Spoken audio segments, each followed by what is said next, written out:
But before we get to our great guests, I consider what I'm about to say the most important opening statement that I've ever given on Fox or probably anywhere else. And I've been doing this a long time. And there's no question there will be a cabal out there for which what I say will be viewed as terrible. And I will come under withering attack. There's nothing new about that. But I've always felt that whether it's here or on radio or elsewhere, that my relationship is with you.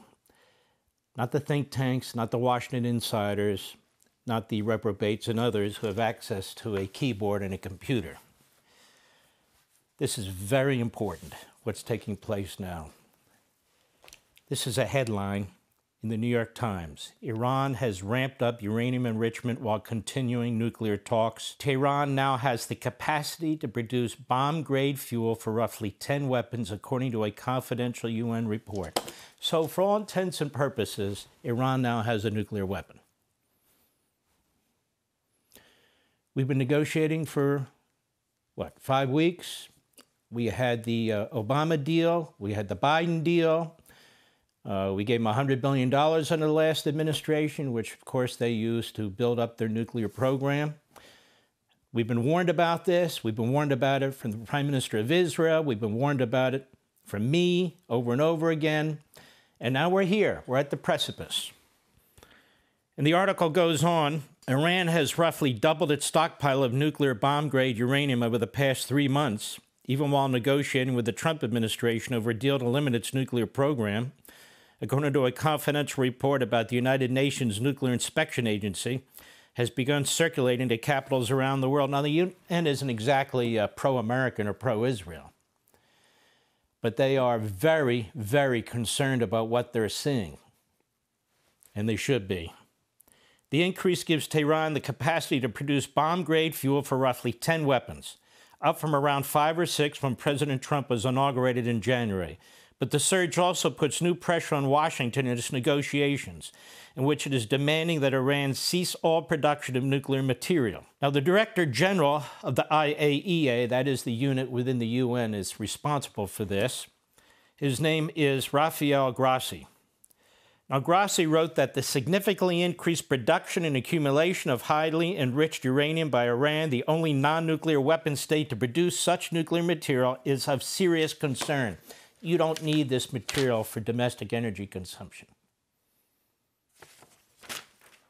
Then we have this from Fox News. Explosive new intelligence report reveals Iran's nuclear weapons program is still active. A new intelligence report claims Iran is continuing with its active nuclear weapons program, which it says can be used to launch missiles over long distance. The startling intelligence gathering of Austrian officials contradicts the assessment of the U.S. Office of the Director of National Intelligence.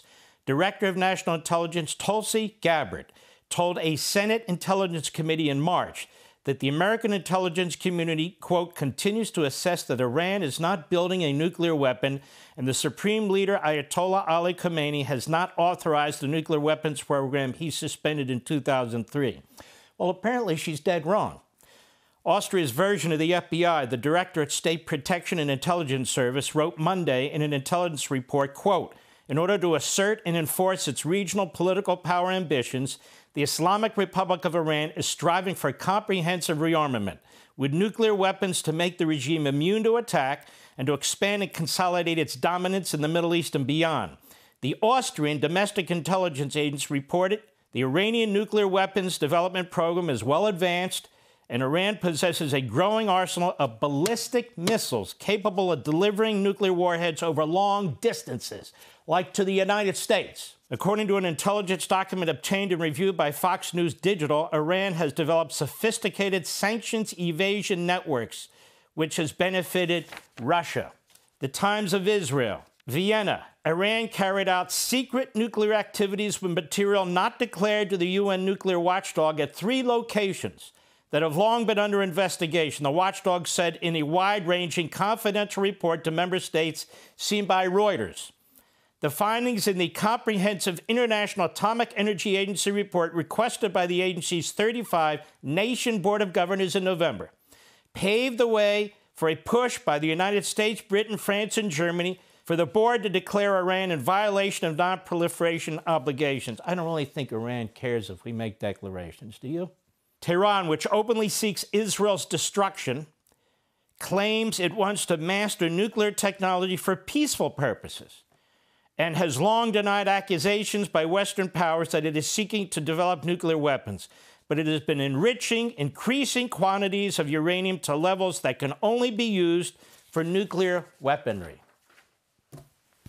Oh, I don't want to know. I don't want to know. I don't want to see. I don't want to see. This seems to be the attitude of many.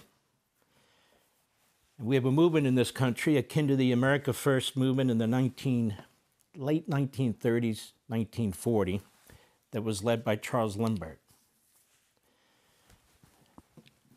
Japan and Tojo were on the move, as Mussolini in Italy was on the move, as the Third Reich was rising up. They kept telling the Americans, look, there's nothing we can do about this. It's far away. It's really none of our business. To the extent we can be involved in diplomacy, that's okay. But we don't want all these bombs falling, and we certainly don't want to get involved. And this is the aftermath of World War II, where most of the nations said, we don't want to get involved in any more of these wars. In fact, in 1928, last time I checked before the 1930s and 40s, many in the world got together and they passed what's called the Kellogg-Briand Pact of 1928. Boy, what a great treaty this was. And of course, we were involved in this too, whereas a treaty providing for the renunciation of war as an instrument of national policy was concluded and signed at Paris on the 27th day of August, 1928. And what did this treaty say? It said, deeply sensible of their solemn duty to promote the welfare of mankind, persuaded that the time has come when a frank renunciation of war as an instrument of national policy should be made to the end, that the peaceful and friendly relations now existing between their peoples may be perpetuated, convinced that all changes in the relations with one another should be sought only by pacific means, and be the result of a peaceful and orderly process, and that any signatory power which shall hereafter seek to promote to its national interest by resort to war, it should be denied the benefits furnished by this treaty. Hopeful that, encouraged by this example, all other nations of the world will join in this humane endeavor, and by adhering to the present treaty as soon as it comes into force, bring their policies within the scope, blah, blah, blah, blah. 1928. Then Congress passed and the President signed in 1935, 1936, 1937, 1939 neutrality acts. We're neutral. We're not going to be dragged into foreign wars. Dragged into foreign wars by these Europeans or anybody else. We already had World War I. That's enough. We're not going to be dragged into these foreign wars. And so we have this organization, the America First Committee, that came to be.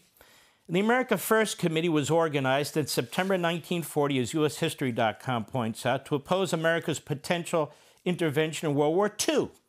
Hitler's invasion of Poland had precipitated war in September 1939.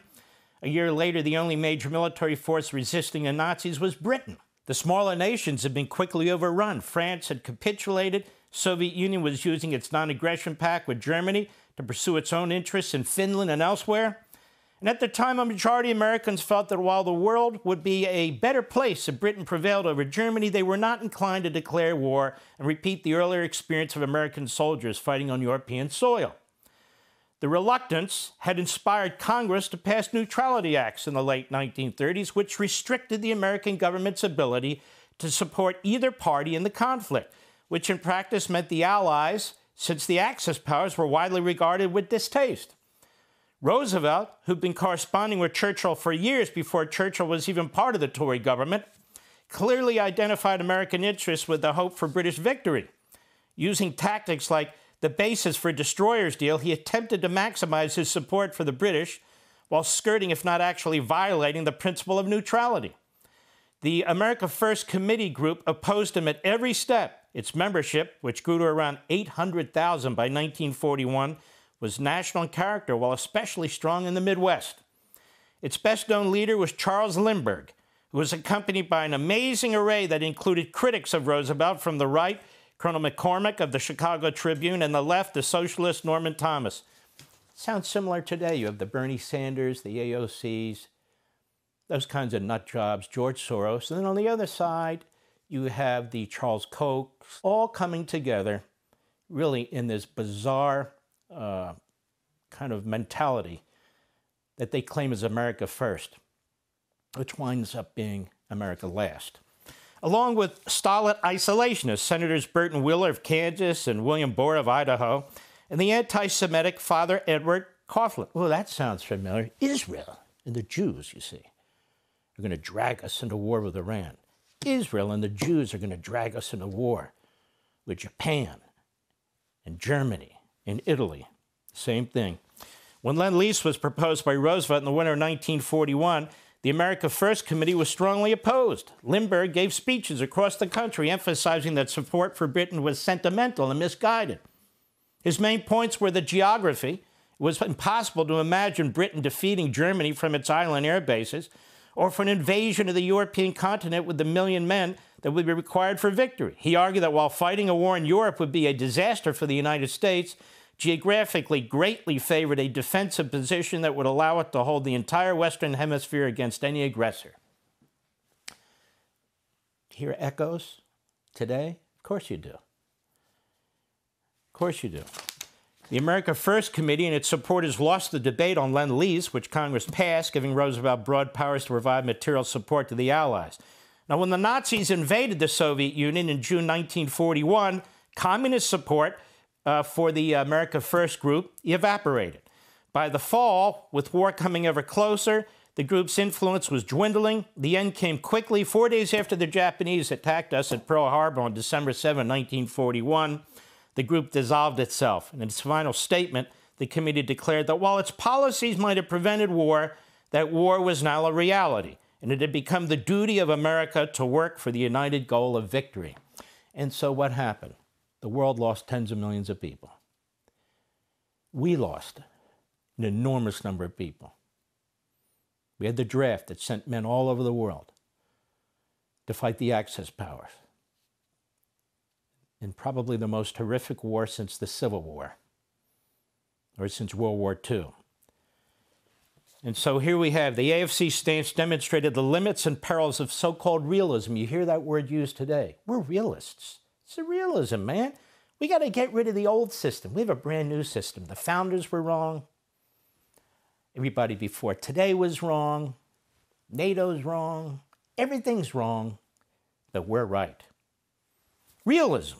Foreign policy. Lindbergh's analysis of the military situation in 1940 was largely correct, but had his ideas prevailed, Britain might not have survived long enough to benefit from Hitler's rash, ultimately disastrous decision to invade Russia. Now this group, this America's First group of the 1940s, late 30s, the America First organization, as AP U.S. history points out, was founded in 1940, became one of the largest anti-interventionist movements in the U.S. during the lead-up to World War II.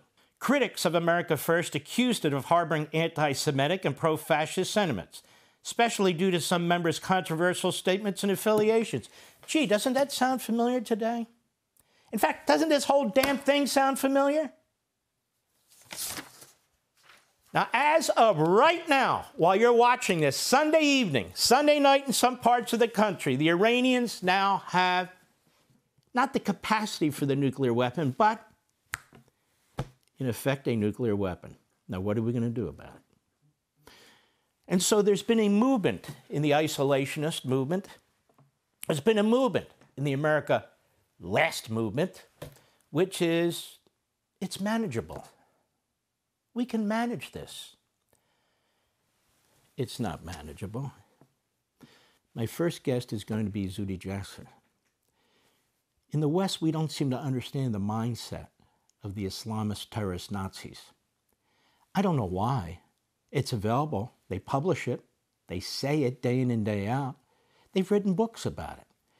I don't know why the media in America doesn't dig into those books and explain what we're up against, but I have, and I've explained it.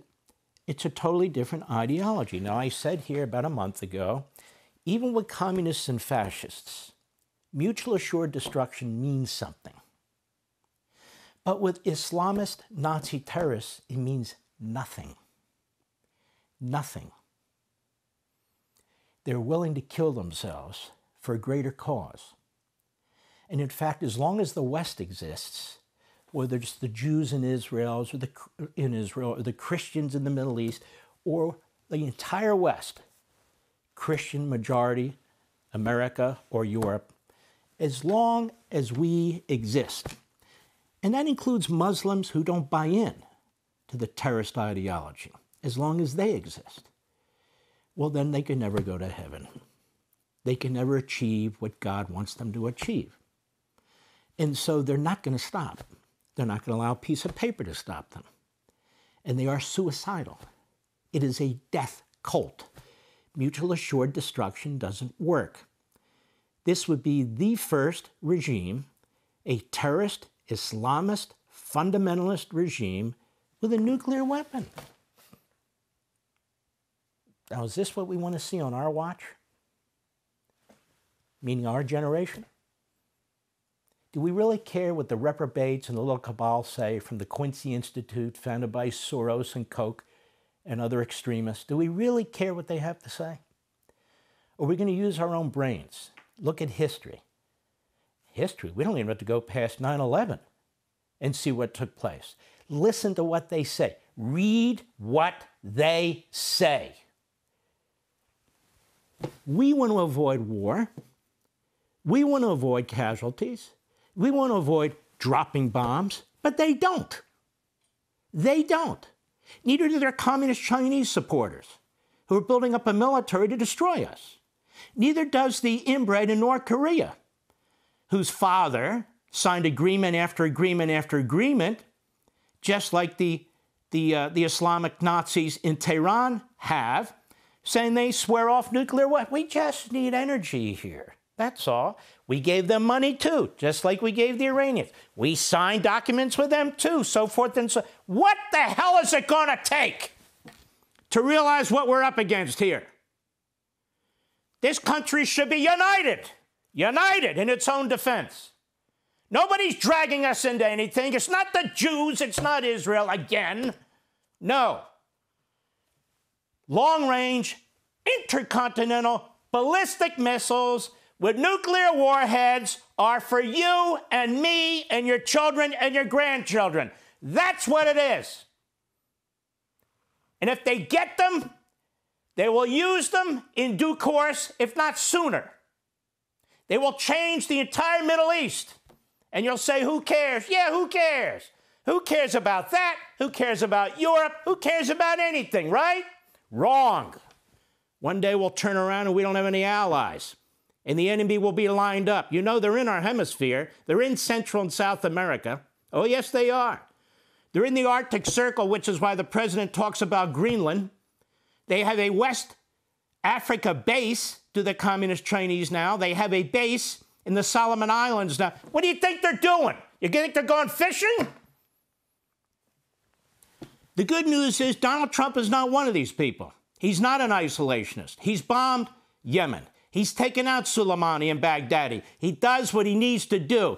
But this is a force that continues to try and pressure him, pressure congressional Republicans, pressure people like me to keep our mouths shut. Never. Never. Never.